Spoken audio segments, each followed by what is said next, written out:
And let's delve a little bit deeper into occupancy and space. And Cal, you mentioned that really large manufacturing facilities or plots of land are very hard to find, but you do have other subsets that are available. What are some other ones in the corporate park and some other areas in Richmond County?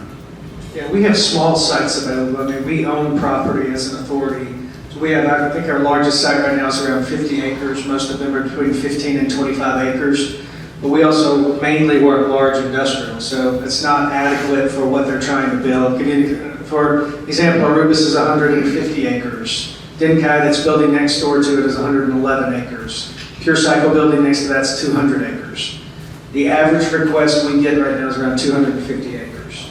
So being able to meet those requests as they're evaluating markets across the U.S. and we'll really compete with probably 15 countries in these competition for locations.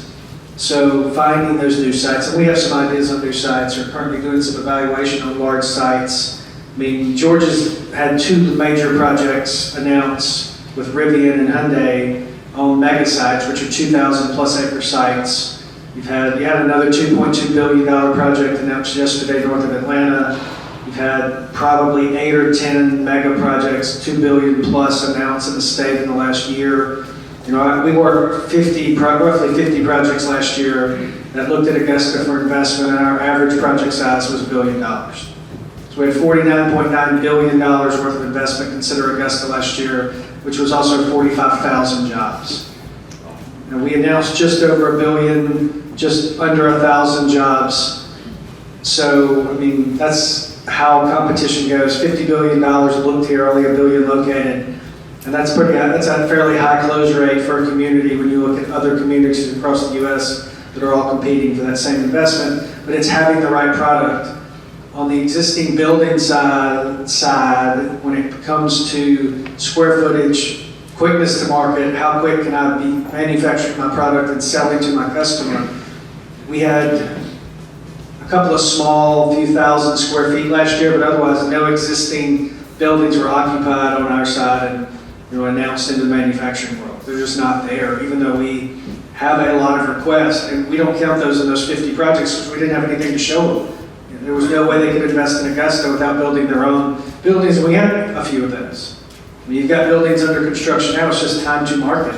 And how long can I wait before I put product in the market and have a revenue stream?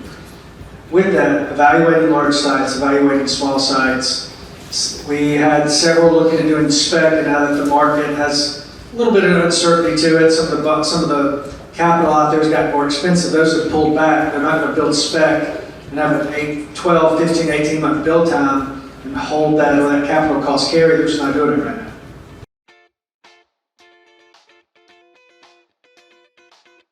I know you have some news in terms of the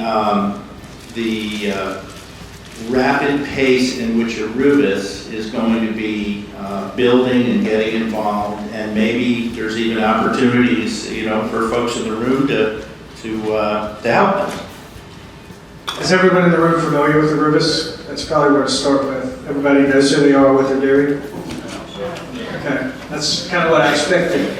So Arubis let's start with phase 1. Arubis was announced, their first phase, $340 million, 150 jobs, was announced November of 21.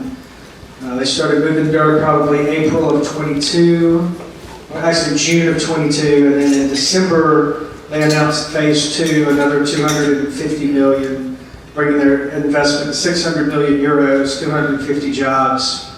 Still, foundations are going into the buildings now, still should start being erected in the next week or so.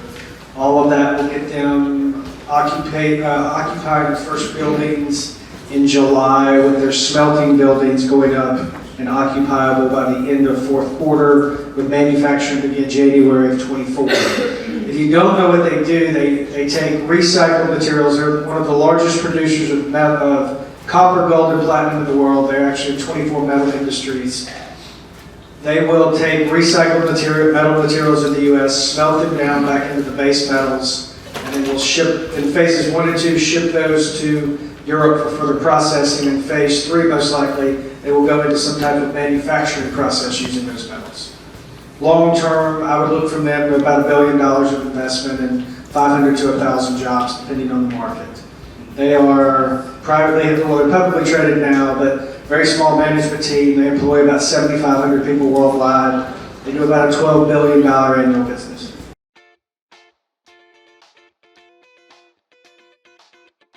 Cal, why do you think manufacturers are picking Augusta or Columbia County or Aiken County? And specifically, how is your pipeline sort of, we know about Arubis and some of the other companies you mentioned, but can you share, what's headed our way or what you're trying to accomplish in the future? Sure. Just to point out one thing you said, the manufacturing comes to Richmond County, the distribution goes to Columbia County. Okay. Yeah. And that's really because of utility capacity. The city of Augusta in the mid-90s built huge capacities in water and sewer to serve at that point what was the current industrial base, which was a lot of food projects. As some of those went away, it left a large capacity in the water and sewer system. And companies really are looking to avoid risk. So as you can check off the box, I have water, I have sewer, I have power, I have workforce. Those are really the key drivers. I've said this to a few groups over time. 20 years ago, it was who has sites or buildings. That was really the driver. If you give me a site, give me a building, I can make it work. 10 years ago, it was who has infrastructure. 5 years ago or 7 years ago, it was who has incentives. Now it's who has labor force. Even though everyone can struggle at times, but you've got 100 openings right now. It doesn't matter what the industry is. At times, you're going to have trouble finding the right people that are the right either cultural fit or skill fit. Manufacturers have that same issue. So when you're going to create 250 jobs, or Hyundai right now are Rivian 7,000 jobs, you're going to have the same issue. Where can I get the right skill sets? No one is looking, in our manufacturing base, no one is just looking for warm bodies anymore.